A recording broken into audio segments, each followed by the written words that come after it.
Welcome to Speak Easy English. Today's story is about poverty, healing, love, and the power of compassion.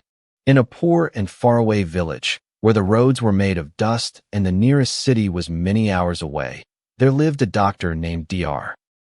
Anjali. She was a young woman, clever and kind, with gentle hands and a warm and caring heart. She had studied medicine in a great city, in one of the finest medical schools in the country. She had been one of the best students of all. And when she finished her studies, she had a choice to make that would shape the rest of her life. All of her classmates went to work in the big cities. There, doctors could earn a great deal of money. They worked in shining hospitals, treated rich patients, and lived in comfortable homes with cars and servants. Dr. Anjali could have done the same. With her skill and her knowledge, she could have become very rich. Everyone expected her to choose that path. "You worked so hard," they said. "Now go and enjoy the rewards. Go to the city and become wealthy." But Dr. Anjali had grown up in a poor village herself. As a child, she had seen what happens to poor people when they fall sick and there is no doctor to help them. She had watched a neighbor's child die of a simple illness, an illness that any doctor could have cured, simply because there was no doctor and no money for one. That memory had stayed in her heart all her life. It was the reason she had become a doctor in the first place. So Dr. Anjali made a choice that surprised everyone. She did not go to the big city. Instead, she packed her things and traveled to a poor and distant village that had never had a doctor of its own. "The rich cities have many doctors," she said. "But these poor people have none. They need me far more than the rich do. This is where I belong." When Dr. Anjali arrived in the village, the people could hardly believe it. A real doctor, a kind and educated woman, had come to live among them. She opened a small clinic in a simple building.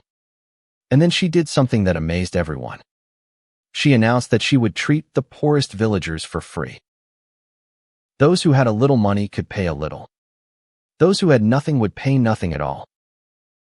"No one in this village," she said, "will ever again suffer or die simply because they are poor. As long as I am here, everyone will receive care." And so Dr. Anjali began her work. From early in the morning until late at night, she cared for the sick. She cured fevers and healed wounds. She helped mothers give birth to healthy babies. She comforted the old and the dying. She traveled on foot to faraway huts to visit those who were too sick to come to her. She never turned anyone away. Rich or poor, young or old, she treated every single person with the same gentleness and the same respect. The people of the village loved her with all their hearts. They called her their angel. A poor farmer whose son she had saved from a deadly fever wept and said, "Doctor, I have no money to pay you. How can I ever repay what you have done?" Dr. Anjali smiled and placed a hand on his shoulder. "Your son's smile is my payment," she said. "Just promise me that one day, when you are able, you will help someone else in need. That is all I ask." Of course, living this way was not easy. Dr. Anjali was not rich. She lived in a small, simple room.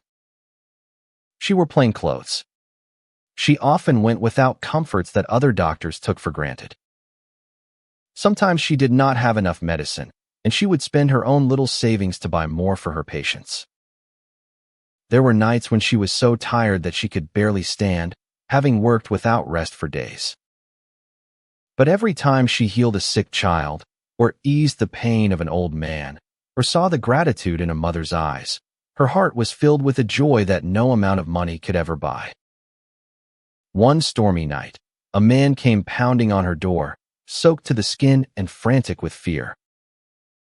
His wife was giving birth far away in a distant hamlet, and something had gone terribly wrong. The roads were flooded, and no other help could reach them in time. Without a moment's hesitation, Dr. Anjali gathered her medical bag and set out into the raging storm. For 2 hours she walked and waded through the dark, through driving rain and rising water, guided only by the man's flickering lantern. When she arrived, she found the young mother in great danger, her life slipping away. Through the long and terrible night, by the dim light of a single oil lamp, Dr. Anjali fought to save both mother and child. Her hands were steady even as the storm howled outside. And just before dawn, a new sound joined the noise of the rain, the strong, healthy cry of a newborn baby. Both mother and child had survived. The grateful father wept and tried to give the doctor the only thing of value he owned, a small silver ring. But Dr. Anjali gently closed his hand around it. "Keep it for your daughter," she said softly, exhausted but smiling. "Give it to her on her wedding day. And tell her that the whole world fought through a storm so that she could be born." And she walked the long road home in the gray morning light. Soaked and weary, and happier than any rich doctor in any golden city. One day, an old friend from medical school came to visit her. He had become a famous and wealthy doctor in the city. He looked around at her simple clinic and her plain life, and he shook his head. "Anjali," he said, "what are you doing here? You were the brightest among us. You could have had everything. Money, fame, a grand house, a comfortable life. Instead, you live in poverty, working yourself to the bone for people who cannot even pay you. You are throwing your life away. Come back to the city with me. It is not too late." Dr. Anjali listened to her friend, and then she gently led him outside. The sun was setting over the village. As they walked, something wonderful happened. The villagers came out of their homes to greet her. Children ran up to her and hugged her legs, laughing. An old woman pressed fresh fruit into her hands as a gift. A young father held up his healthy baby for her to see and called out, "Doctor, look how strong he has grown, thanks to you." Everywhere she walked, people smiled at her with deep love and gratitude in their eyes. "My friend, Dr. Anjali said softly, "You say I have thrown my life away. But look around you. You have your money and your grand house. But do your patients in the city love you like this? When you walk down the street, do children run to hug you? Do the old people bless you? I may not be rich in money, but I am the richest doctor in the world, for I am rich in love, in purpose, and in the gratitude of 1,000 hearts. I would not trade this for all the gold in the city." Her friend was silent for a long time. He looked at the loving faces all around her, and he thought of his own busy, lonely life in the city, full of money but empty of meaning. Tears came to his eyes.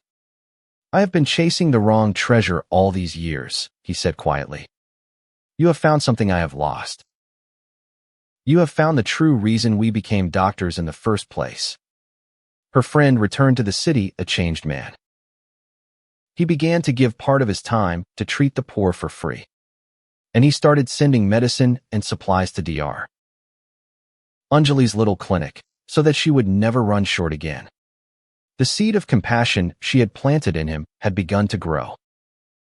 Then came the hardest test of Dr. Anjali's life. One terrible season, a deadly fever swept through the village. It spread from house to house with frightening speed. Children burned with high temperatures. Old people grew too weak to rise from their beds. Fear gripped the whole village, for such a sickness could wipe out entire families. In a wealthy city, such an outbreak would have been met by many doctors and a great hospital. But this poor village had only one doctor, Dr. Anjali. And she did not run away. For weeks, Dr. Anjali barely slept at all. She went from house to house, day and night, through the burning afternoons and the cold nights.